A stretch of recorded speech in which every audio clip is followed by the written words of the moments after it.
نەجاری دەکەین لێکوانە تەیر و تاری دەفرۆشن تەلەبیاتمان پێشترێ هەبوو لە بۆ نەجاری بەس ئێستاکە بازارەکە زەعیف بووە بەعام وەیە ئیمە نییە برێ بەس ئیمەیە خەرکەکە معاشی نییە بەڕاستی معاشە بیتن خەرکەکە دێ لە ڕۆدان و شتی کە دروستی دەکاتن ئەمەش بازارەکەمان دەبتەوە تقریبا چەند سارێک دەبی وەڵی نزیکە 10 سار دەبی ئەمە لێرێنە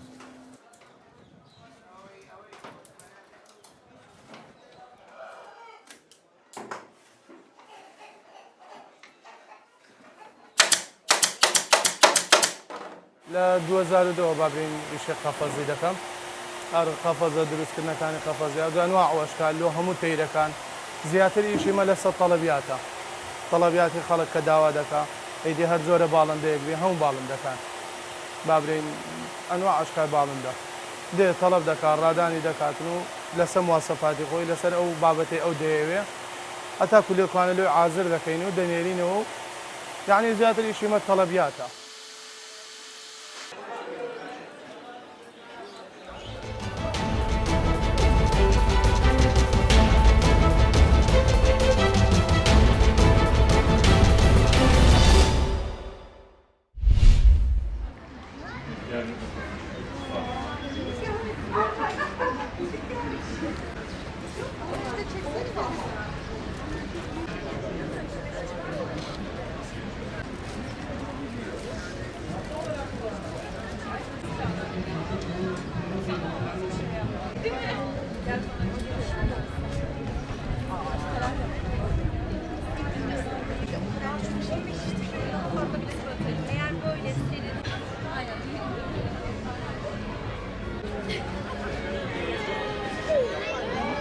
Şimdi çiçekçilik sektörü bizim o eskilerden bildiğimiz klasik çiçekçilik olayından çok daha farklı boyutta ilerliyor artık.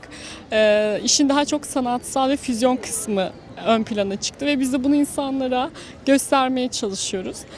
Çok güzel, çok başarılı, yaratıcı floristlerimiz var. Hepsi zaten görüyorsunuz burada efsaneler yarattılar.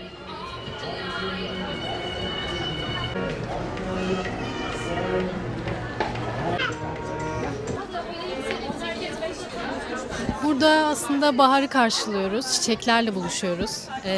Her türden çiçeği ve doğayla ilgili pek çok şey bulabilirsiniz.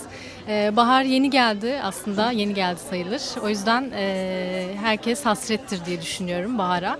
Buraya gelip bu ambiyansı tatmak bile bence çok keyifli. Benim de ilk festivalim, çok heyecanlıyım ve çok keyif alıyorum şu anda. Herkesi bekliyoruz.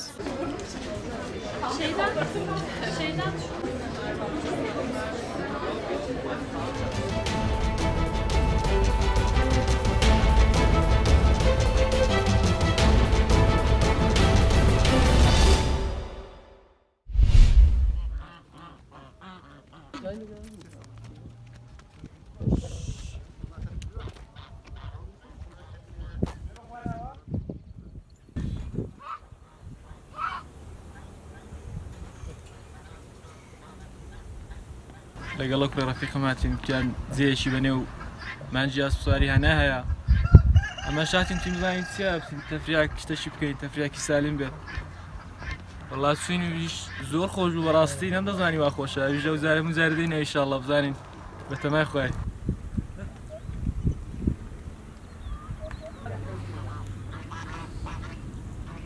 ئەڕۆ ئەم هاتینە مانجا ئاسپساواریەهانە لە شارێخانە پیرانشارێ پێشتر ئەسلەن ئە سواری ئەسپێ نەببووم ئەمە ئەم هاتینە ئێرە ئەم فێرکردین چۆن سواری ئەسپێ دەبین واقعیەت ئە زۆر دەترسیام ئەمە ئەسلەن ترس نەبوو زۆر خۆش بوو حەسێکی خۆشە بوو ئەس پیشنهاد دەکەم هەنگژی حەتمەن بێنە مانجا ئاسپساواریەهانە جێیەکی زێدە خۆشە